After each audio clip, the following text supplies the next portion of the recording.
At the New Jersey SBDC Network, our mission is simple: to help businesses grow and succeed. Our consulting, training, and information services make it easier for businesses to reach their potential. Whether you're currently in operation or just starting out, we have the right tools, resources, and expertise to help you succeed. Visit us online to get started on your path to success today.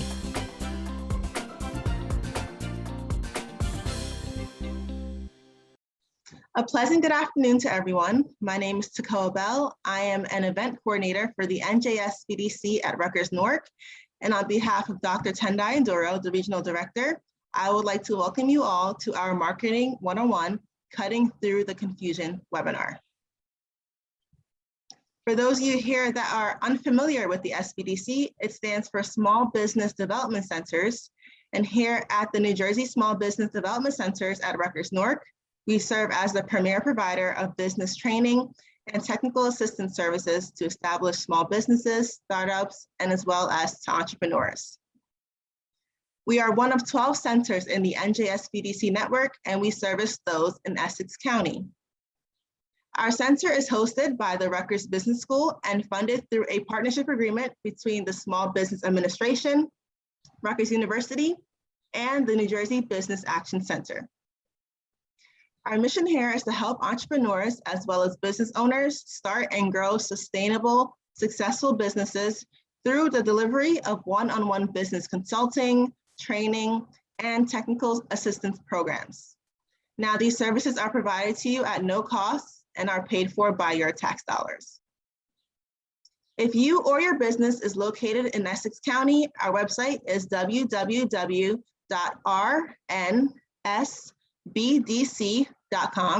and it is located on the bottom right-hand corner of our screen today. So once you visit our website, on the top right-hand corner of our site, there's a button labeled Request Counseling. And clicking on that button will lead you to fill out the information you are looking to get assistance with. And within 24 to 48 business hours, a consultant will reach out to you for an assessment. For those of you here that are not in Essex County, our headquarters website is www.njsbdc.com. And on that website, you can type in your county and it will refer you to your local SBDC office. Now, for the benefit of everyone attending today's webinar, we will be taking questions via the Q&A chat feature here on Zoom, but you also will be given the ability to unmute yourself and ask your questions. So if you have a question about the current slide that is being presented, feel free to raise your hand and I will go forward with unmuting you so you can ask your question. A copy of the presentation slides along with a video recording of this webinar will be emailed to you within 48 to 72 business hours. So you can refer to this information long after the end of this webinar. It is now my pleasure to introduce to you our presenter for today's presentation, Holly Kaplansky. Holly is the president and founder of Red Wagon Consulting and is an SBDC consultant here at the NJSBDC at Rutgers-Newark in the areas of marketing, brand development, and advertising. Now, without further ado, I will turn today's webinar over to Holly. Thank you, Takoa. I appreciate that. I'm going to just share my screen. Whoops. Okay. And before I get started, I just want to make sure that I thank everybody. Takoa, thank you for all the work that you did on this. I appreciate it. Priscilla has also done some work, and that's great. And of course, I want to thank Dr. Nduro for inviting me to speak to you all today. So my name's Holly Kaplansky, and I'm going to talk to you today about marketing, cutting through the confusion. You guys can see the slides, right? I'm going to hope so. Yes, we can. Great. And the name of my company is Red Wagon Consulting. Just a little bit about me. Takoa gave you some background information, but I'll get a little more specific. I did 30 years in the corporate world for companies like Kraft Foods. I worked for an international clinical software company. I was a chief operating officer for a toy company. And then I owned my own printing company for 15 years. I owned the Minuteman Press, located in downtown Newark. And I'm going to use my printing business as some examples of some of the things that I'm talking about. So I'll refer to that. And the reason I want to tell you about this is that I want to share some of the breadth and depth of my experience as I talk through, and hopefully to help you in your business. So what are we going to talk about today? We're going to talk about marketing and branding, how to develop your target market. I'm going to give you tools for your marketing toolbox. I'll talk a little about the importance of a budget, a basic marketing plan, and some other extras to help you in your marketing. What exactly is marketing? Okay, so here's the definition of marketing. Marketing is the action or business of promoting and selling products or services, including market research and advertising. I like to give you that definition because I want to talk about the fact that if you don't market your business, right, you're not going to grow. You're not going to sell your product. You're not going to be able to sell your services. To grow your business, you have to market it. It's not going to grow all by itself. People get a little confused about marketing and sales. My definition of marketing is when you're talking to a group of people, right? Sales, however, is when you're talking one-on-one. You're trying to get that sale by talking to somebody. The two are important to support each other.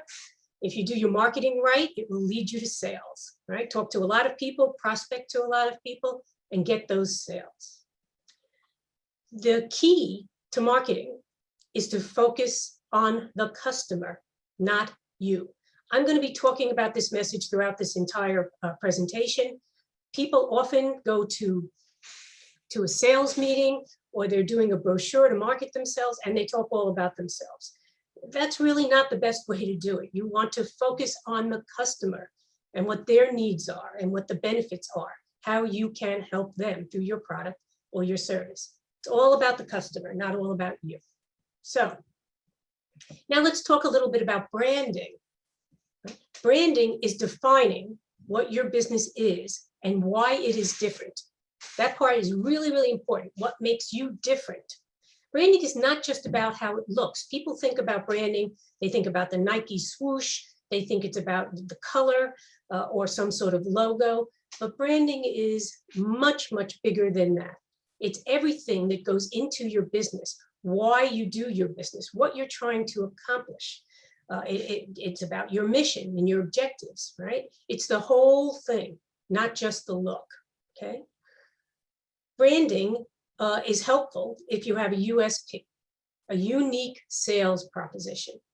What is it about you and your business that is different from everybody else? What makes you unique? That's really important, because if you are just have a business like everybody else's, then you're just a commodity, and it's really going to be hard to grow your business, right? You're just competing with everybody else.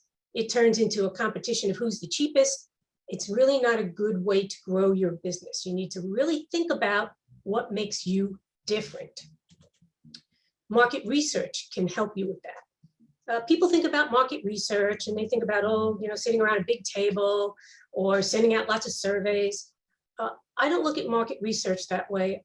You can do market research on a much smaller scale very effectively. Talk to your customers, right? Talk to your current clients. Ask them, why do you do business with me? What do you like about doing business with me? Why don't you use my competitors? What don't you like about them? You can learn so much by talking to your current customers. And you know what? It also builds the relationship. It makes them feel great, right? People love to give their opinions about things. So talk to your current customers. If you don't have current customers, talk to your friends, talk to your family, talk to your mentors, see what it is they would be looking for in whatever the product or service you're offering is, and try to really understand your marketplace. Branding must be consistent to be effective. Okay, you can't keep changing it all around. Tuesday you do this, Wednesday you're doing something else. Focus. Many of the business owners that I talk to, you know, they really can't seem to focus. They're doing a million different things. And it's so much better to just focus on doing one thing effectively and successfully than to be too spread out. So be consistent with your message. Figure out what your message should be and be consistent. That is not just about how you're different, but also about your look, right? You don't want to be changing your logo all the time. You don't want to be changing up your colors all the time. I do a lot of work. I'll use Rutgers as an example, if I may. I used to do in my printing business a lot of work for Rutgers. And sometimes a professor would say to me, can you print my business cards? And I'd like the color to be blue. And I'd be like, no, I can't do that. Rutgers red is a consistent color that you will always see whenever you see Rutgers logos. Right? And Rutgers, in fact, has a 95-page manual on how to present their logo, how to present their brand. So it's serious stuff. Coca-Cola as well. You're going to see Coca-Cola red in a very specific red. They print it specifically. Everything they do has to match that exact color. So being consistent is really, really important and can be very effective. Now, let's talk about your brand a little bit more. There are 3 elements to a brand. Okay, you can have one of them, you can do 2 of them, but you can't do all 3. Again, this goes back to thinking about what your brand should be. So the 3 elements that I like to talk about are 1, quality. When you think about quality brands, what do you think about? I think about Mercedes. You know, that's going to be a great car.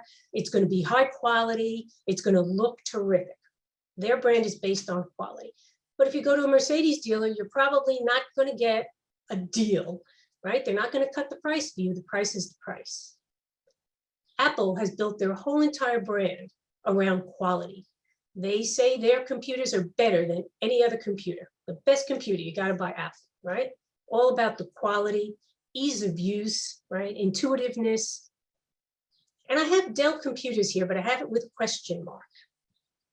Dell used to be all about quality. You bought a Dell computer, you knew you could really, really depend upon it.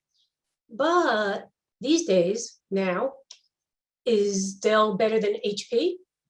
I don't know. Is Dell better than Lenovo or Asus? I don't know. So I think that they have some work to do on their brand, and they need to get the message across a little more, do some marketing, and really, really position themselves solidly. The second element of your brand that you would consider is price. Some brands that market themselves on price are Hyundai. Hyundai is a great car. You can go 200,000 miles with a Hyundai and maybe never have a breakdown. It's a great car. It's a really good quality car, but it's a lesser expensive car. When you buy a Hyundai, you're going for a better priced vehicle. You're not going to get all the bells and whistles of a Mercedes, but you're going to get a good car at a good price. Marshalls. Marshalls is all about price. I go into a Marshalls, there's racks everywhere. I don't even know where to look, but they have brand names at greatly reduced prices. It's a huge attraction for that store. And again, as a printer, Vistaprint. There's another company called Moo, very, very similar, all about price. People would come into me and my printing company and say, hey, this is the price that I got from Vistaprint. Can you match it? And I would say, no, I can't, because I didn't position my business on price. I positioned my printing business on quality and service, the 2, but not on price. Okay, so people would come to me and they want really inexpensive printing, cheap, cheap, cheap. I'd say, go ahead, I love Vistaprint, go right ahead. And when they got their product, maybe the colors were off, maybe it was a little off center, it wasn't quite what they expected. They couldn't get customer service. There's nobody to call, there's nobody to help them. But it was an inexpensive product, right? Now let's talk about service. Some brands position themselves on service. Ritz-Carlton. You go to a Ritz-Carlton, wow, it's going to be great. 5-star hotel. It's going to be an amazing experience. All about service, right? I have Mercedes here too. Mercedes is positioning themselves on both quality and service. You go to a Mercedes dealer, you're going to get treated a certain way, right? They're going to have a great coffee machine. Maybe they'll pick you up. Maybe they'll drop you off. They're really going to provide exceptional service. And I think Amazon is especially interesting. They're really all about service, right? They don't even own the products they're selling you. It's all about get it by the next day. Soon they'll be delivering them by drone in an hour, right? All about the service. And because the quality of the product could be questionable, right? They have an amazing returns policy. You just go to the UPS store, drop it off. You don't even have to put it in a box because they understand that the quality of what you get may not be what you want. Service, service, service. So when thinking about your business and your brand, think about, are you going to position yourself in quality? Are you looking to do price as a brand element? Or are you going to be service oriented? And don't switch them up. Pick one and stick to it. Now, as a printer, that doesn't mean that I never discounted a job. Sometimes I would, for whatever the reason. I would have a special now and then. I would market 20% discount, but it wasn't the primary thing that I did. The primary thing was quality and service. Now, let's talk about your target market. Who should I promote to? When I first started my printing business, I thought if you were breathing, you were my customer. But not everyone is your customer. I learned that the hard way. It's really true, okay? Don't try to sell to everybody. Figure out your target market and use your energy to go after them. Market research is helpful here, right? Talk to people. What do they want? Figure out who your customer is, see what it is they want. And when you have a group of people that are successfully buying your product or service, stick to that target market, okay?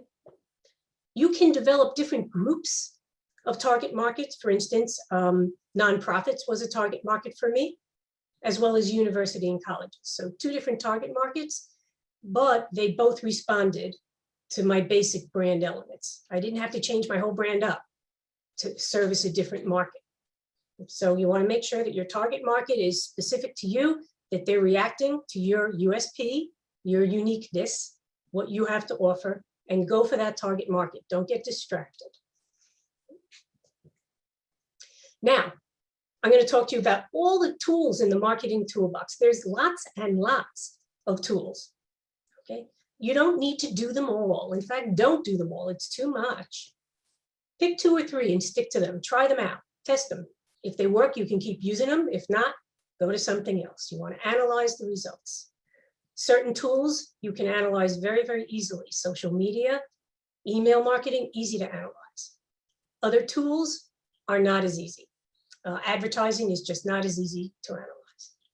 And I often will recommend that you get professional help. Right?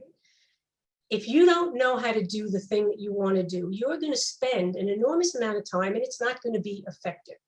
Okay? It's more cost effective to hire somebody who knows what they're doing to get good results, right? Spending a ton of time trying to do something that maybe you're not good at, or maybe you just don't have the time to do. I consider myself pretty good at marketing, but when I had my printing business, I hired somebody to help me because I didn't have time to do it. It kept sliding, right? Again, you have to market to grow your business. If I wasn't doing my marketing, I'd better get somebody to help me. Also, they look at things differently. You get different ideas, try this, try that. It's a great experience to bounce ideas off of somebody. So the tools in the marketing toolbox we have, and I'm going to go through each one of these. We have your website, social media, email marketing, direct mail, public relations, telemarketing and cold calling, advertising, trade shows and events, guerrilla marketing, and networking. That one's in bold because it's my favorite. These are not the only tools in the toolbox, but they're the most common. Most people do some of these. So let's talk about each one. Your website. You absolutely have to have a website before you can do business because people are going to look you up. And if you don't have a website, they're going to be like, hey, is this really a business? I don't really know. Does this person exist? It's really important. That's the first thing you want to do is have a website. Make sure it talks about your customers, okay? Remember I said, it's all about them. What's in it for them? okay? Not all about you. Your website should have at least 3 pages, okay? 3 pages. They can be very simple, right? And used to be websites were super expensive to do, thousands of dollars. But these days, you can get a website going for, $400 or $500, maybe even less. So the 3 pages you need are your home page. Your home page is where you talk about your benefits. What's in it for them? What are they going to get out of doing business with you? Why should they do business with you? What will they get? What will get solved? How will you help them? It's all about them. Okay? It's a big mistake. I see a lot of web pages, and the home page winds up being all about me, and it's not the best way to talk to people. Then you can have an about page. That's all about you, all the great things you've done, all the great positions you've held, all the successes you've had. That's fine. That's where you talk all about yourself. And then you need a contact page. You want people to be able to contact you. Super important. Then once you get that done, I'm going to talk about a blog or a vlog, right? That'd be the next page that you put up there. Very, very effective. I call the blog the gift that keeps on giving. So the blog is written and the vlog is a video. They're great. You do a blog and you put it on your website, and then you promote it in social media and you link it to your website, or you do an email about it and it links back to your website. And it's a great way to drive traffic to your website. It's a great way to be an authority on whatever it is you're talking about. If you don't like to write, you can do a little video and do the exact same thing. And once you do those, it's very effective. You can do all kinds of things with them. It's great. They don't have to be really long. So blog or vlog would be the next thing you start to think about once you have your website. Social media. Everybody's doing social media now. It's really turned into a have to. This can be a whole entire class, and I know it usually is. The SBDC does several classes on social media, but I'm just going to give you a little bit of highlight. Pick your spots. You don't have to be everywhere, right? If you are using Facebook, you're probably talking to an older crowd. If you're using TikTok, you're talking to a much younger crowd. So figure out who you want to talk to. LinkedIn, businesses, right? Figure out who you want to talk to and focus on those. It's a lot of work to adapt everything to all the social media. Hootsuite is an app that's very, very helpful, allows you to schedule your content, and it will publish your content to more than one website. You can do it ahead of time, schedule it, off it goes. It's great. Social media is all about content. You want to tell a story. You want to have something that's interesting and informational, not pictures of your food, okay? Unless you're a restaurant, then pictures of your food is great. But make your messages interesting and informational. Give tips, give little tricks, things to help them in their lives, things to help them in their business, right? And again, don't forget to link back to your website, link to all different places. Linking is not only just a great tool, but it also helps your ranking. Will raise your ranking on search engines. So linking is important. Let's talk about email, okay? Email, a lot of email going on right now. I don't know about you guys, but my email box is out of control. But to do email, the first thing you need to do is build a database, right? Who are you going to email to? Start building a database. It doesn't have to be some complicated, sophisticated app or piece of software. You can use an Excel file, right? You want to, all the people you meet, you want to make sure they get in there. You want to collect emails on your website, when you're doing a blog, when you're doing your social media. Try to get people to send you the emails. That's give me your email, I'll send you a white paper kind of thing. Give me your email, I'll send you my blog. Try to collect as many emails as you can. When building a database, try to get as much info as you can. Try to get physical addresses because you might want to mail to these people at some point. Try to get phone numbers. You might want to call them up and talk to them. Please don't do email too often. It's just too much, okay? I can't tell you what's right for you. Different businesses are different, but try to not do it too often. If you have a lot of people unsubscribing, that's a hint that you're doing it too much, perhaps. You have to have the ability to unsubscribe. It's unethical not to, okay? Many of the email programs like Constant Contact and MailChimp, they have that built right in. So if you're sending out emails, you need to allow people to unsubscribe. Again, make them informational and drive them to your website. Let's talk about direct mail. Direct mail is great. Right now, my email box is overflowing, but my mailbox is pretty empty. I've got a couple of bills, maybe a catalog, not much going on in there. So it's great to take advantage of direct mail right now. Okay, it's very effective if done right. The biggest cost of direct mail is the postage. Everybody thinks it's the printing, but it's not, it's the postage, right? So think about what you're doing. A 4x6 postcard has a much lower cost, lower postage cost than even a letter does, right? A letter is about 52 cents. You can get a 4x6 postcard going for 28 cents postage, right? That doesn't include the printing. Targeting is very efficient. People think direct mail and they're thinking, oh my gosh, thousands of people. You can mail something to 5 people. I used to do a Jiffy bag with stuff in it because people open packages, right? In direct mail, the challenge is to get them to read it, to look at it. So I take a Jiffy bag and I put some cool stuff in it, maybe a pen with my logo on it or other branded stuff in there. I put a nice letter in there, a little brochure, my business card, of course, seal it up and send it out. I would do 4 or 5 of these a week and I'd follow up with a phone call. I would find the people I really wanted to talk to and really focus on them. Again, marketing is great if you can focus. Right? It was very measurable. I would know exactly. I would follow up with a phone call so I'd know if they got it's great, you know, you make the phone call. Hey, did you get the package I sent you? Oh, that was you, right? Start a conversation right away. Send them something cool. EDDM. EDDM stands for Every Door Direct Mail. It's a form of direct mail program. It's run by the post office, and it's a lower cost way to do direct mail. Saves you money on postage, right? So rather than individual addresses, Holly Kaplansky at 123 Main Street, okay? It goes to locations, okay? The postal carrier carries them all around and drops one at every address he visits. It's very geographically centered though, right? Because you're going to a zip code or a sub-zip code. So this is great for like pizza places, or if you just want to promote your business in a local way, very, very cost effective, great thing to do. It goes to everybody. The downside is that you can't target. It's going to go to businesses and residents. You can't say go to this location, but not that guy. It's going to go to everybody that the mail carrier visits. But it's a very cost-effective thing to do. Tool number 5, public relations, right? Reach out to your local media. We're really talking locally when you're talking public relations. It's almost impossible to get on like NBC or something. The national media is not really in reach.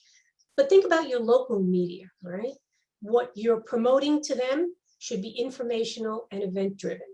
You don't want to call up your local media and say, hi, it's me, I have a business.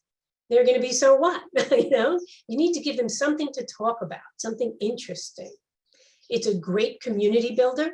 So if you are sponsoring a race, a 5K race or something, that's great PR. You really want to call the local media, let them know you're doing that.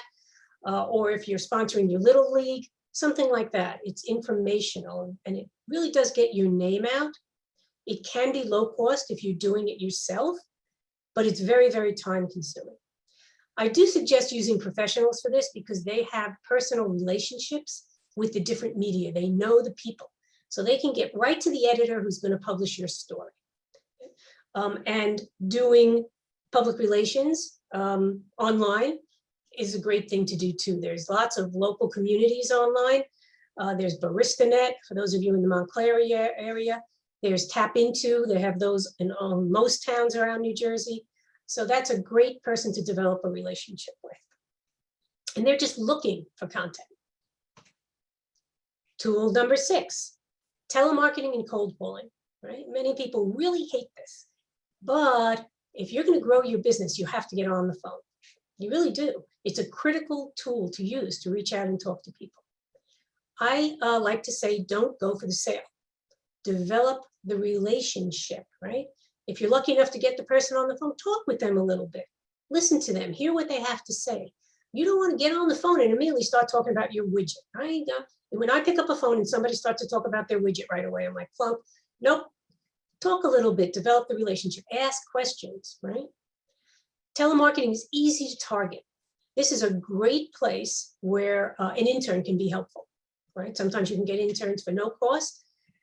Get them to go online and find names and numbers of the people you want to target. Tell them, go get me nonprofit CEOs, right? Or get me businesses with 500 employees or more. They'll go do it. They know how to do that. And they'll get your names, they'll get your telephone numbers, let them do the research. You can also buy lists, they're available, or you can do your own research to find names of your target market, right? LinkedIn is great for that. It's great to find people on LinkedIn and follow up with them. For telemarketing and cold calling, you really need thick skin and persistence. It's really hard to get the person on the phone. You're going to get a lot of answering machines. Just keep at it. Eventually, when you do get through to the person, it's going to be great, right? There are also companies you can hire to do this. Again, if you don't have time and you really want to get to customers, that's a good option to consider. They tend to be pretty expensive, but they're good. They'll get you meetings. Number 7, advertising. Advertising is one that is hard to measure. It's all about repetition, right? When you watch TV, you see the same ads over and over and over. Oh my gosh, there's a reason they're doing that. They know what they're doing. It needs to be noticeable, memorable, even wacky. Silly songs, you've got geckos, you've got ostriches, you've got flow, right? And you remember that. I'm not sure what company ties to which thing, but I do remember the spokesperson, that's for sure. Advertising doesn't have an offer necessarily. It's really just about the message, repeat viewing, remembering the company. Because you have to do it a lot and there's a lot of repetition, it can be very expensive to do. And again, hard to measure. So let's talk about advertising for a minute. I see this billboard all the time on the Parkway, all the time. I'm like, wow, right? Notice, no phone number, no website. It's pure advertising. And it's all about repetition. It's not like he's got one location on the Parkway or the Turnpike. He's got, 5. I'm driving down south and I see this 5 different times. Now, when I need a lawyer, I might very well call this guy. It's like, wow, he must be a great lawyer. He certainly got enough bucks to do advertising. I never would have heard about him before. But this is, I think it's pretty effective, but probably very expensive. Trade shows are great, right? Events, trade shows, they're great because you get face-to-face exposure. Where else? You don't have to go to the customer. They're going to come to you. They're going to come into your booth. They're going to come to your table. They're there, so you can talk to them, right? It's great. The event fee to register may even include some advertising, so be sure you ask about that, right? They may be willing to put your logo on the website, or perhaps if they're printing up a program, they'll put an ad there for you. Make sure you ask about that. Sometimes you can get a list of the attendees, and what would you do with that list? You would add it to your database, right? Or collect cards in a fishbowl. You see that all the time. Sometimes people have a contest, get a free thing, get a computer, whatever it is. But people are even just putting candy in a bowl. People are collecting cards, right? Make little notes on the back of the cards where you met them. I never remember. And again, why are you doing that? You're building your database, and then you can market to these people. When you speak to somebody at a trade show, you need to schedule a follow-up, right? You're not going to do business just because you met somebody standing in a booth. You need to make sure you have that card scheduled after a trade show. You want to take the week after that and get on the phone and start doing telemarketing, calling these people, reintroducing yourselves, listening to what they say, seeing if they're a fit for business, okay? It may be very cost effective to do trade shows, or some are very expensive, it depends. It's great to have an offer for a trade show, right?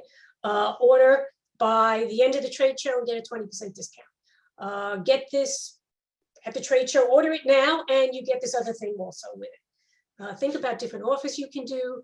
Maybe you want to offer something for the end of the month, but it's very effective to have at a trade show. It gives you something to really talk about. Tool number 9, guerrilla marketing. Guerrilla marketing has the element of surprise. It's unconventional. It can be super cost effective, but it requires imagination and creativity. Right? It's a hard one to do. Some examples, a flash mob. So you're at a trade show, you get a bunch of your friends together, or you even hire some people to go running around the trade show with a sign promoting your business, right? Flash mobs are great for stuff like that. Viral marketing. That's guerrilla marketing, right? Things go viral online. You do something super creative, super interesting, really different, and it goes viral. Perfect guerrilla marketing. Free stuff, giving away free stuff, that's guerrilla marketing too. At trade shows, everybody's always giving out bags. Put your stuff in a bag. Why? You're going to walk around the whole trade show promoting your logo, which is on the bag, right? It's great. I have some fun examples of guerrilla marketing for you. This one's great. Is this great? So there's really nobody hanging underneath the sewer pipe there. That's a sticker that was put on top of the drink. But sure enough, if you're walking by that, you're going to stop and read whatever it is on those hands, right? It's great. It makes you laugh, gets your attention. You're like, whoa, how cool is that? What a great idea. Super not expensive, right? You go around, put them right on top of all of the sewer grids. Here's another one that I love. So this makes it look like the lines in the crosswalk were painted with whiteout, right? Everybody walking by is going to stop and look at that, like, oh, wow, right? How cool is that? How clever, right? That's another good one for guerrilla marketing. Also, guerrilla marketing is, sometimes you might hire a college kid to stand outside a train station handing out flyers. That's guerrilla marketing. Or I hate this, but lots of times I find flyers underneath the windshield of my car. I hate that, but that's also guerrilla marketing. It's getting the word out in sort of an unconventional way. Okay, here we go, my favorite, networking. Networking is so my favorite. And it's my favorite because it's the #1 way I grew my business, hands down, right? I did all the other kinds of marketing, but networking was definitely #1. It can be very cost effective. I mean, basically you have to eat lunch anyway, right? It's all about the follow-up. People go to a networking event and afterwards they say, oh, it's a terrible event. I didn't get any business. That's not how it works. That is not how networking works. You go to the event, you meet people, you get a card, which don't forget to add to your database, and then you follow up, right? It's all about the follow-up. It's all about building the relationship, right? So get up and get out. Lots of times I talk to people and they say, oh, I don't have time to go to that event. You have to get up, you have to get out, you have to promote your business. What I said in the very beginning is if you're not promoting your business, if you're not getting the word out about your business isn't going to grow. So get up and get out. If you're sitting at your desk doing emails all day, you're not growing your business. You need to work on your business, not in your business, right? And it's not just who you meet, but it's everybody they know once you build the relationship. So I got very friendly with a business coach at a networking event. Business coaches don't buy a lot of printing. They maybe buy business cards, which lasted me like a year. But we built a relationship. She got to know me. And her daughter-in-law was the office manager for 3 medical offices. And they bought a lot of printing, a lot. Okay. So it's not just the person you're meeting. You can't go to a meeting and say, oh, there's really nobody there. My target market wasn't there. It's all the people they know as well, once you build the relationship. So I love networking, right? You have to look at networking as a job. Okay. Don't go to a networking event and hang out with your friends, right? Spend 5 or 10 minutes with them and then move on. You're not doing your job of marketing and promoting your business if you're hanging out with your friends. I know it's hard to do, but you really need to do it. Break off. What I like to do is I find someone who's standing alone and I go up to them and I compliment something. So I say, nice, wow, that's a nice tie, right? Next thing you know, their son gave it to them for Father's Day. And then they start talking about their family. And the next thing you know, it's a whole conversation. It's free flowing and it's not stiff or stilted. It's you're building a relationship. You're getting to know somebody. You can also ask an interesting question. How was your day is not an interesting question. Okay. What went well today is an open-ended, interesting question. What challenges did you have today? You can ask about hobbies, right? Get them talking. Your job is to listen, not to talk. When I go to a networking event and somebody comes over to me and they start talking, all of a sudden, I gotta go over there and talk to, or excuse me, my phone is ringing, or I hear my mother calling, or something to get out of that conversation.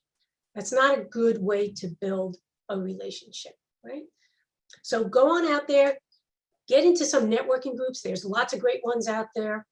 Chamber of Commerce, BNI, they're all really, really good. I have to put a plug in here for Nijabo. Great organization for women business owners, Nijabo, the New Jersey Association of Women Business Owners, really a community.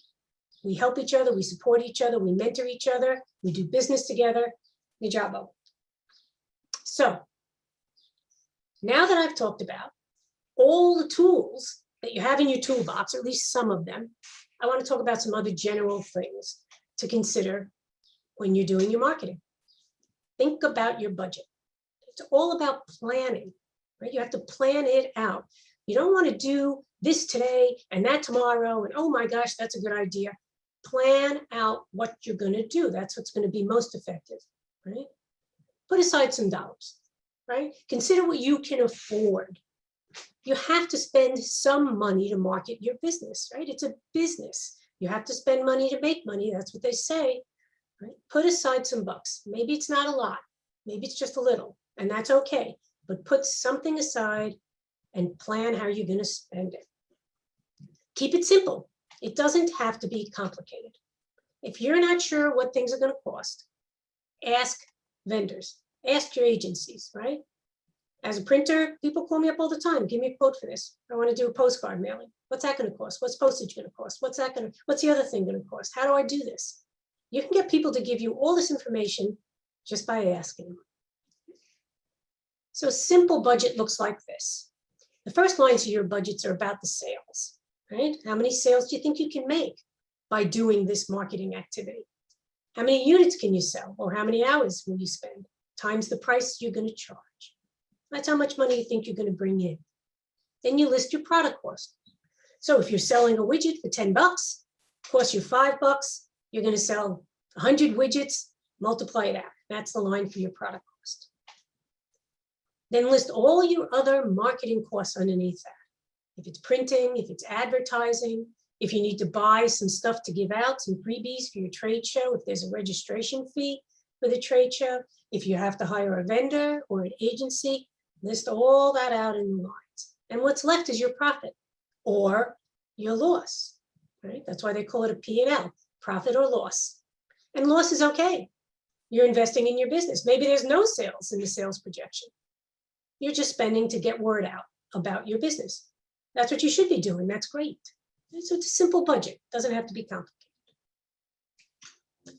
Let's talk about some other elements of marketing. Let's talk about copy, right? Keep it simple. Less is definitely more. You don't want to make it overly complicated. I read some copy the other day and it was so wordy. I think that people think it makes them sound intelligent to use a lot of words. I couldn't get past the third line, right? Keep it simple. Talk simply so people understand you. Back to benefits, make it benefit driven. List your benefits up front. Focus on the benefits. What is the customer going to get out of this? Talk to your audience like your audience talks, right? I worked for Kraft Foods, a coffee company. We gave away freebies. You got a free coffee maker when you bought this much coffee, or you got a free scoop, or you got a this, or you got a that. And I also worked for a scientific publishing company. We didn't talk the same way. We didn't give things away free. It was all about clinical trials. The terminology was totally different. So figure out who your audience is and talk to them. You need to get typo police. Absolutely have to have somebody proofreading your copy. You know, people would come to me with their brochures to print, and I'd say, great. And I would go and print it and give it back to them. It was beautiful. Color was beautiful. The paper was gorgeous. Oh my God, it looked great. And then they would realize there was a typo on the first page. Wasn't my job as a printer to proofread it unless you wanted to pay me for that, right? That's the worst. That's the worst. Typos on a website. I read a website, I see a typo. I'm like, wow, this person really doesn't pay attention to detail. Get somebody to proofread for you. The typo police, very important. Graphic design, super important in your marketing. Design is about communication. People think that copy is the communication piece. No, the design is also a piece of the communication. Make sure that the design does not overpower your message. That's the number one mistake that I always saw. Busy designers like to make things really busy. Lots of stuff going on, pictures all over the place. Whew, right? Your headline should be front and center. What are you talking about? The pictures, the colors, the design should not overpower your message. That's crazy. And lots of times it's very hard to say to a designer, no, I don't like that. It's too busy, right? If you're working with a designer who gives you something really, really busy and you're having trouble communicating that to them, they're not the right designer for you. Find somebody else. Keep it simple. Less can be more. Simple, right? As a customer, I don't have a lot of time. I don't want to read through all this stuff. I want to find out quickly and easily what you're trying to tell me. Stay within your brand. Work with your branding colors, stay within your branding scheme. Don't have a brochure over here that's blue and a website over there that's all red, and you're mixing up the colors. Oh, this purple is pretty. Can you do purple? Pick your branding colors, make them front and center, and stick to them. Don't go changing them up because it's Tuesday and you like yellow. Let's talk about pricing. That's a big part of marketing. If you're not pricing your product properly, you're not going to make any money. Don't underprice yourself. This is especially true for service. People who are providing a service have a lot of trouble pricing themselves fairly and effectively. They underprice all the time. I like to tell a story about Picasso here, right? So a woman is walking in the park and she comes across Picasso. Cool. She picks up her dog and she says, Picasso, can you draw my dog? And Picasso says, sure, I'd be happy to. Rips off the piece of paper, hands it to her and says, that'll be $1 million. She says, $1 million? It only took you a minute. He says, no, my dear, it took me a lifetime, right? So you have all of this expertise, all this experience that you're bringing forward. That has value. Don't just price yourself based on the 1 hour that you spent working on the project, right? You're bringing value. That has to factor into your price. And factor in all your costs as well. You're spending time, you're on the phone. You better believe that if I had a customer who called me all the time and kept me on the phone, right, for a long period of time, you better believe the price went up, right? You have to put preparation into whatever you're doing, especially if you're a service organization, right? There's overhead. Somebody has to pay for the lights and the rent. That has to get factored into your price, all of it. Now, in the beginning, I said not everyone was my customer.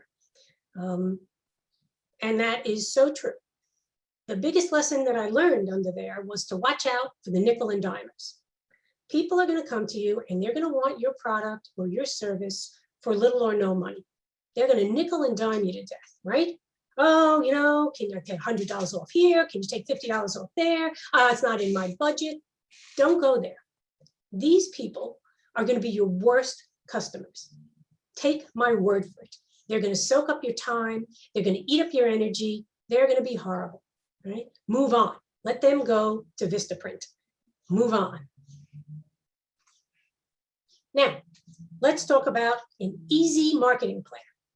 Some people say to me that that is an oxymoron, like jumbo shrimp. There is no such thing as an easy marketing plan. Well, I'm going to give you an easy marketing plan. It's going to help you keep track of what you're doing. It's going to help you plan ahead. It's going to let you track what's worked, and you can make notations on the file. It's going to compare year to year, and you'll have historical information. So, hey, when did I do that? Oh, right, that was 3 years ago. Maybe I should try it again, right? You can keep track. Here, and I can send out copies of this to you guys in Excel. But here is, ta-da, your easy marketing plan, right? So up across the top, we have the months of the year. We're talking about planning, the marketing plan, you're gonna plan. And down here are all your tools in the toolbox that we talked about, right? We talked about a website and your blog. You should be changing up your website, right? Don't put up your website and leave it there for years, right? At least put blogs on there, change the pictures, move things around a little bit. It will help your search engine rankings, and refresh it every now and then. Maybe you want to do it once a year, maybe quarterly, depends upon your business. Social media, that's something that should be going on a little more often. Email blasts and blogs, you can track what you've said, what the email was all about, what date you sent it, your clicks, your percentage, your open rate, all that stuff can get tracked right here very easily. You can look back and see what's happened and plan the future. It's a great planning tool for emails because you can figure out what holidays fall when. So maybe you're celebrating a specific thing. You want to make sure you thank people, make sure you're recognizing various different things. So planning out your emails like that, very important. Knows how to blog there too. You want to figure out when your blogs are going into your website and make sure they're getting into your emails as well. There's your direct mail, plan that out.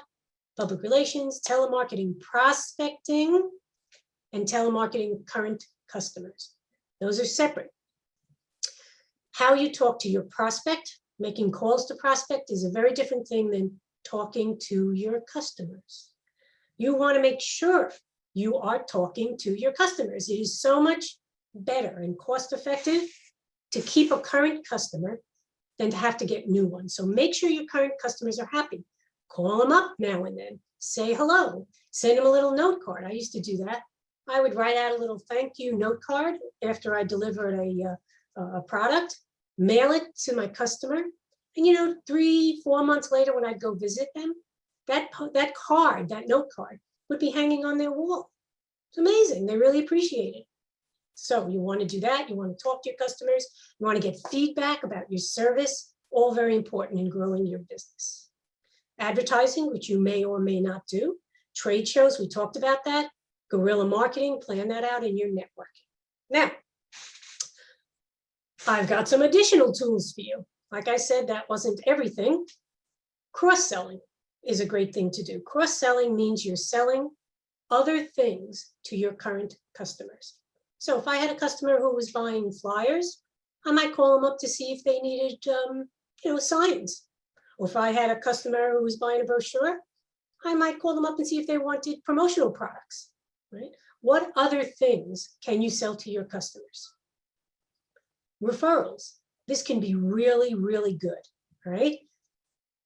People who love you will refer you, right? You have a customer, they're happy, what I call a happy camper. You want your customers to be happy campers, right? Ask them, would you refer me? You can send them a letter and ask for a referral. You can send them an email and ask for a referral. You can call them up and ask for a referral, but you have to ask. They're not going to think of it. When you ask, people say, oh yeah, my friend in this other department might need your services. I'll put you in touch. It's a great, great marketing tool, right? Follow up. You might want to schedule that. You might want to schedule a mailing that follows up on something that you've done. Follow up is going to be critical. Partnerships and affiliate programs. These are really, really useful. As a printer, I might partner up with a graphic design company. They'd send me business, I send them business, right? Somebody that I'm friendly with has a pancake mix, right? We hooked her up with a jam company. Great partnerships, help each other, share customers perhaps, promote each other to your customers. Who out there can you partner up with? And signage. If you have brick and mortar, you're going to want to think about your signage. You want to change it up. You want to do promotions. I have big windows in my store, and I used to put posters up. Today, business cards, right? Tomorrow, flyers, right? Promote your products. Signage is great. You know, lots of times around is another guerrilla marketing. You see those signs. We buy ugly houses. Signage works. I remembered it. Okay. Some other things to consider. Certification. The NJSBDC at Rutgers does a great program just on certification, the entire program. It's all about certification. So if you want some more information on that, certainly reach out to Dr. Nadoro at TCOA. They have a whole program about how you certify and how it can be helpful and who to reach out to. But I'm going to give you the basics. Certification, minority business enterprise, women business enterprise, small business enterprise, 8A disadvantaged, and veterans. These are all certifications that you can get if you are appropriate for that. People always say, oh, it's so much work, it's so much work. I say certification is an insurance policy. What you don't want is a big company calling you up and saying, hey, we're a big company. Are you certified? I want to do business with you. Oh no, I'm going to get certified. Don't go there. Get certification. When I got certified, I would get calls from companies. I got a call from a company, a construction company outside of Philadelphia. They were working on a Delaware Water Gap Bridge. I didn't even know these people. It was a $20,000 job just because I was certified. I can't guarantee you're going to get business because of certification, but it is definitely a way to market your business. There are disparity studies going on right now. Mercer County is doing one. Hudson County just finished one. The state is in the process of doing one. This is a good sign. It means that these different municipalities and entities are thinking about giving more business to minority and women-owned businesses. There's going to be business coming your way if you're certified. Sometimes they have a set aside, which means this money, this pile of money is put aside just for women-owned business or just for a minority-owned business. Go get it. Don't leave it there. Get certified.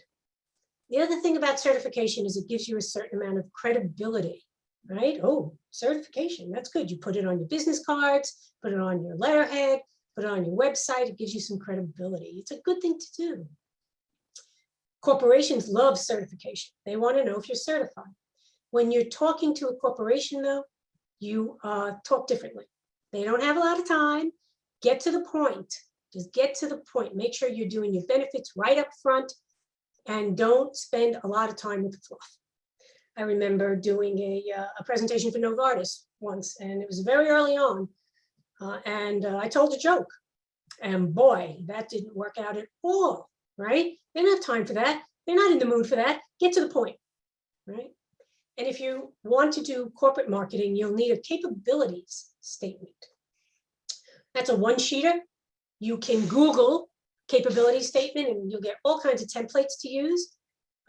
My take on this is it should include your photo because procurement people meet a lot of people and they're not going to remember who you are.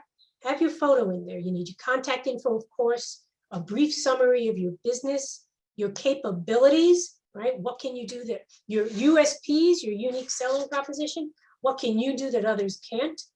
They may want a list of equipment. As a printer, they always wanted that. What are your areas of expertise? List your key customers if it's impressive, right? I was able to list Rutgers and PSE&G and NJ Transit and all these companies that I did business with. You put your referrals right on there. You'll need a NAICS and a CAGE code. These are two federal code classifications. I'm not going to go into detail. I sure wish they'd combine them into one. But it's just a code classification for your business. When you register your business, you need to get a D&B number. That's important because it shows the procurement people you're talking to that you are a registered business. And of course, don't forget to put your certifications in there. So that's what I suggest there. Now let's talk about sales, which is certainly part of the marketing process. Hopefully it's the end part. We close the sale. Sales is all about developing a relationship, right? We talked about the fact that I wanted happy campers. My happy camper customers would come back to me year after year after year. They wouldn't even consider going anywhere else because they knew they were going to get the quality and the service that they needed. They needed something by a certain date. They knew they'd have it. They didn't have to worry about it, right? When you're doing a sales call, you want to have a firm handshake. If we ever shake hands again, maybe not. But make sure you have a firm handshake, but don't squeeze. Gosh, sometimes I'd have a ring on and somebody'd shake my hand, squeeze my hand. Whoa, right? Practice that. It may sound really silly, but I got to tell you, having a firm handshake is really important. Okay, this one's good. Look them in the eye and smile. Whenever I'm having a meeting with somebody and they're looking down and they're looking everywhere but at me and they're not smiling, it's really hard to build rapport. Force yourself, look them in the eye and give them a smile.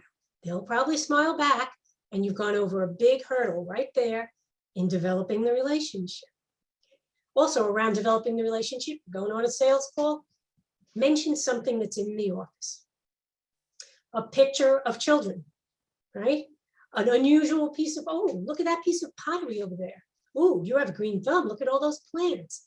Gets the conversation going. It breaks the ice, right? And again, you're there to build a relationship, not to sell your widget. I've taken a lot of sales seminars, and I don't think a hard sell is really a way to develop a relationship with a customer, but that's just me. You're there to listen. You should be listening 80 to 90% of the time. They should be doing the talking. People love to talk. Again, that builds the relationship. Ask questions and then listen, right? You can talk about your widget, but not too much. Okay. And that's my presentation on Marketing 101. I hope you've enjoyed it. I hope you've gotten some tips and some things that you can do going forward. And again, I'm Holly Kaplansky, Red Wagon Consulting. Thank you so much, Holly. So at this time, we will now take questions. If anyone has some questions, feel free to raise your hand and I will go ahead and unmute you, or you can simply ask your question in the Q&A feature. Let's see if we have.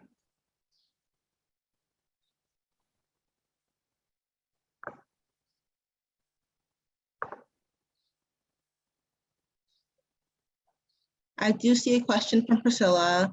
Can we please have the website to the NJ Women's Association that Holly just mentioned? Absolutely. Thank you for that question. I love it, Priscilla. Thank you.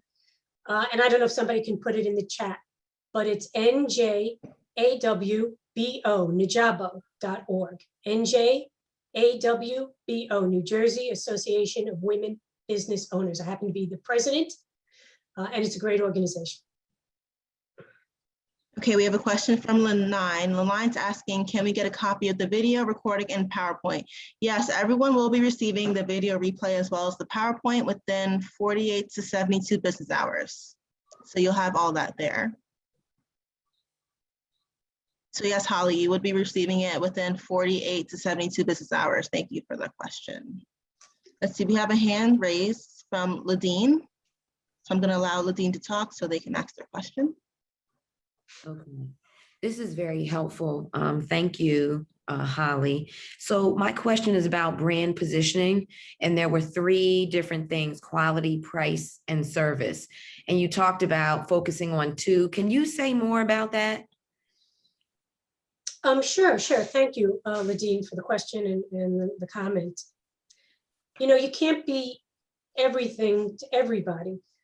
If you're offering the best quality product, right, the very best quality, you can't be the cheapest price, right? You'll go out of business because you're offering all this stuff at a cheap price. That also goes back to like the nickel and dimers, people who are nickel and diming you and they don't want to pay for what you have. If you are going to offer either quality or service as your #1 priority for your brand positioning, right, you can't reduce your prices all the time. You can have an occasional sale, that's fine, but you can't be the cheapest one on the block. You can't do all 3. Is that helpful? Yeah, that's helpful. That's helpful. And is it okay if I ask a follow-up question? Sure.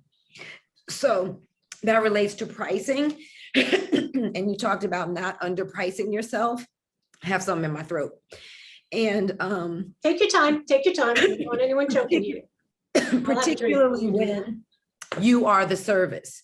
So I think about myself, I am offering my services. Mhm. And so it's been interesting to figure out what is quote unquote the right pricing. And particularly when I'm working with an individual client versus a nonprofit organization versus a corporation. So can you offer any guidance on how to tease that out? Yeah, that's a tough one. I got to tell you, and it's going to be different for each service depending upon what the service is. But I would just counsel you to make sure that you are considering all the different things that I discussed, right? That you're building all the time you spend, right? So let's say you're a business coach, okay? And you have an hour that you're spending with your client. You want to make sure you're charging not just for that hour, but for all the prep work that you did, any time that you spent with them on the phone, evaluating things. You also might have overhead that you have to bake in. Remember, we all have offices, telephones to pay for, electric bills to pay.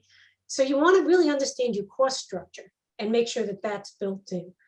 Also, experience has to do with it as well. If you're a brand new business and just starting out, you want to grow your customer file, right?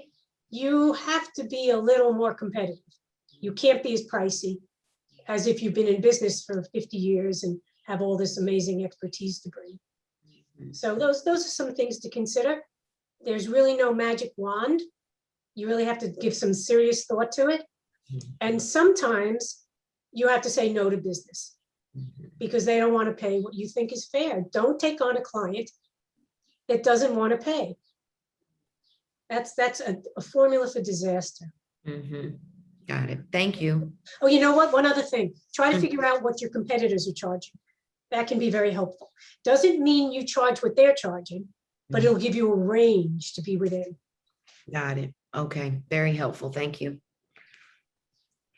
We do have another question from Jimmy. Jimmy's asking, do you have any tips, a list for best practices or methods when you're trying to find your message? I could give you two tips. One is to talk to people, right? Talk to your potential customers if you don't have any yet. Talk to current customers if you have them to figure out what your message is going to be. You need to evaluate competition and make sure you're not doing the exact same thing somebody else is doing. And you really have to look in your heart, right? I mean, what do you want to do? This is something that's going to occupy a lot of your time, whether it's a product or a service. How do you feel about it? What do you want to do? I refer back to my printing business, and I never considered myself just a printer. I deliver ink on paper. Here. Absolutely not. I was helping people. People would call me up. I have a thing tomorrow that I forgot about. I need flyers, or I need business cards, or I need something by noon. I would get all over that. Or they would pay extra for that. But I really felt like I was helping people. So think about it in terms of what you want to do with yourself. What will make you happy? What will make you feel good? What do you want your business to be? You're going to be doing it for a long time. And we have a recommendation from Melanie. Melanie is saying, tune in to what your why is. Yep. Simon Sinek. Before you go into business, think about your why. Absolutely. Okay, if we have any more questions, feel free to raise your hand. I can unmute you to ask your questions, or feel free to drop it in the Q&A feature. We do have more time left, so please take advantage of this time to ask your questions.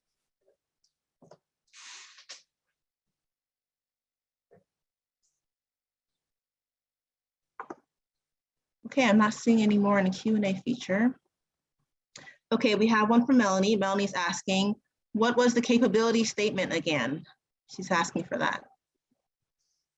Again, I suggest you can just Google capability statement, right? And you'll see all kinds of images of what they can look like. But when you get my presentation, let's see if I can go back to it. This will all be listed. A capability statement is something you need to have prepared if you're talking to corporate clients or procurement people. It's a standard thing that they're looking for. They don't want a flyer, they don't want a brochure, they want a capability statement because, like I said before, these people don't have time. They don't want to beat around the bush, they don't want to hear jokes. Get to it. What can you do for me? Get to it. And a capability statement, 8.5 by 11, one sheet of paper, they can hold on to it in their file. When they need your service or your product, it's right there for them with your picture so they can remember you.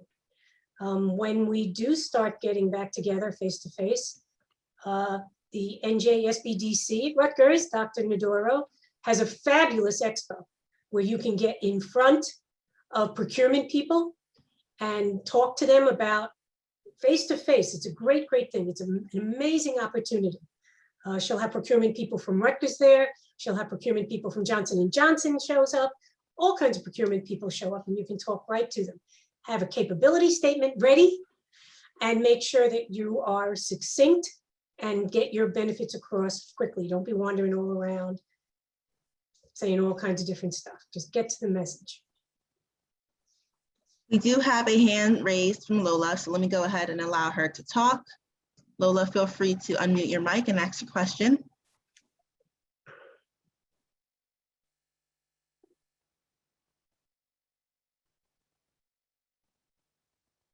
Okay, while we wait on Lola, we have a question from Willa. Willa is asking, which would you consider to be the best social media networking platform? Hey, Willa, how are you? Willa is a past president of Najabo, so I have to give her a special shout out. She's also a good friend, and I really appreciate knowing her. She's an amazing person. So which social platform is a trick question? I know it is, because it's dependent upon who you're trying to talk to. There is no best. They all are situated for different people, for different target markets. So Facebook is geared towards older folks. Great way to get your message to an older group of people, right? LinkedIn, great for businesses. TikTok is a younger group. Instagram really does go across several different market categories. So you really have to think about where you want to focus your energy and who you're talking to. And you can do research online to find out who the markets are for each of the different social media. And it's pretty informational. Thank you, Willa. Be well. Okay, Lola, would you like to ask your question? Yes, I was wondering if you could give us names of marketing companies, professional marketing companies that are affordable. I would suggest talking to the guys at the SBDC for that. They have counseling, and I believe through their counseling, they can help you with your marketing. I am a counselor there. I can help you with your marketing. If you go to SB, just contact SBDC. All right. They will have a chat with you, and if it all works out good, they will put you in touch with me. Oh, wonderful. Is that fair, Takoa? Yes, that's correct. Actually, anyone here who is attending today who is located in Essex County, you will receive a one-on-one business consulting appointment with Holly at no cost. So if it's something you're interested in, around the end of the presentation, I'll ask this question again, and I'll jot down anyone who is raising their hands and they would like that appointment. Okay. All right, thank you. You're welcome. We have one more question from Jerry.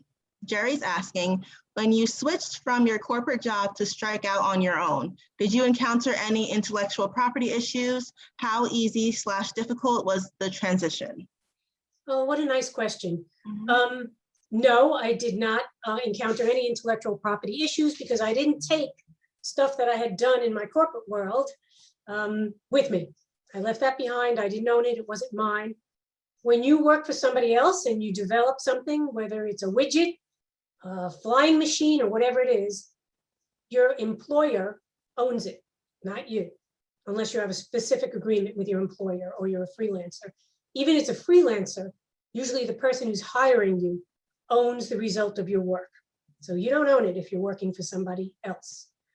I got into entrepreneurship from the corporate world because I really got tired of somebody else sort of managing my life, right? I mean, I wanted to take control. I wanted to be able to do my own thing. I believed in myself enough to know that I could grow a business. When I bought my printing business, it was losing money. The first 2 years of my business, I lost quite a bit of money. That's a long story all by itself. But I turned it around and I grew it. And back in November, I was able to sell it very happily, right before the pandemic. It was really lucky, but it was really a great, great ride. So I wanted to get out of the corporate world. I had been there, I had done that, and it was time for me to move on. Back to the other question of sort of doing some introspection in your why. And I went into printing because in the corporate world, I was in marketing and I bought a lot of printing. So I knew a lot about graphic design. I knew how to print stuff. I understood how presses worked. So it was a natural transition for me. I hope that answered the question. Okay, and that looks like that was our last question. If you have any more questions, feel free to jot them down and we can probably squeeze in a few more questions.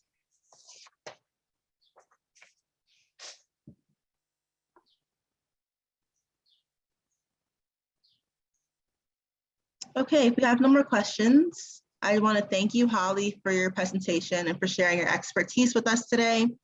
I'm going to go ahead and share my screen where you can find our center's contact information.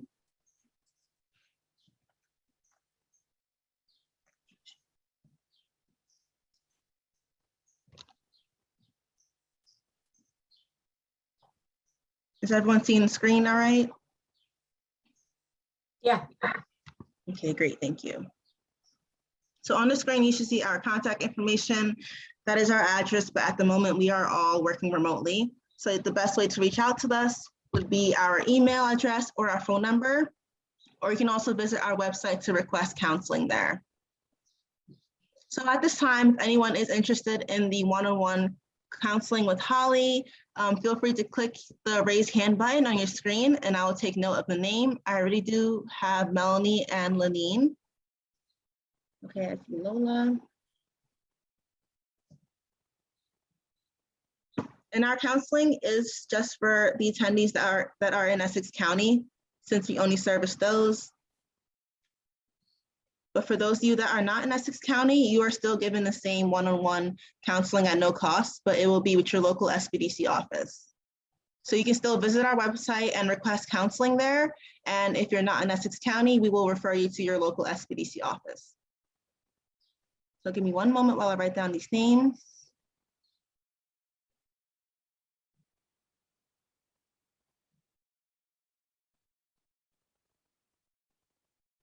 Okay, great.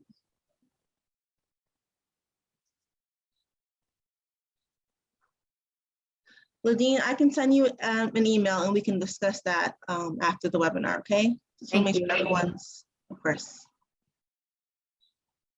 Okay, great.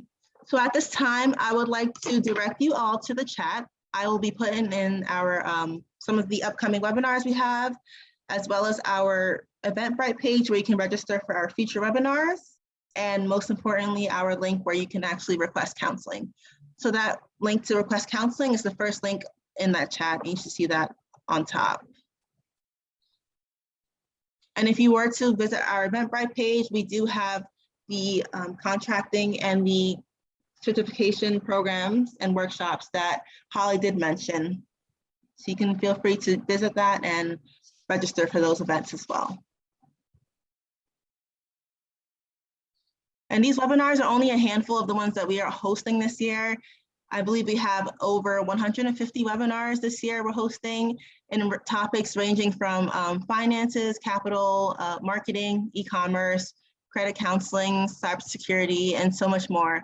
So please feel free to visit our website or our Eventbrite page, and you can find the webinar that fits your business needs. I do want to let everyone know that there are some grant and funding options that are now made available. If you have a small business that has been operating on or before February 15th, 2020, you are eligible to apply for the NJEDA Small Business Emergency Phase 4 grant. And pre-registration for that closes actually tomorrow at 5 p.m. And you must pre-register in order to be eligible to receive that grant. That's one grant option. We also have a second one, which is the funding option. It is for the SBA Restaurant Revitalization Fund program. And that will begin this Friday, April 30th at 9 a.m. And SBA will begin accepting applications on Monday, May 3rd at 12 p.m. So again, if you are interested in any of these grant programs or funding programs, feel free to visit our website and request counseling, and we can have a consultant help you to fill out those applications. And if you're not in Essex County, again, you can still fill out the request for counseling form, and we will simply direct you to your local SBDC office. As a reminder, you will be receiving a video replay as well as the presentation slides within 48 to 72 business hours, so you can refer back to the slides as well as the video in the future. After this webinar, in the browser, you will see a survey pop up. That survey will help us to adjust our presentations as well as give us some information on the type of assistance you may be needing for your business. So if you have time to complete that, your feedback is much appreciated. And on that note, we will now end this webinar. I want to thank you again, Holly, for sharing your expertise and taking the time out. And I also want to thank our attendees today for participating, and thank you for your questions. And we look forward to seeing you all at our future webinars. Have a great day, everyone.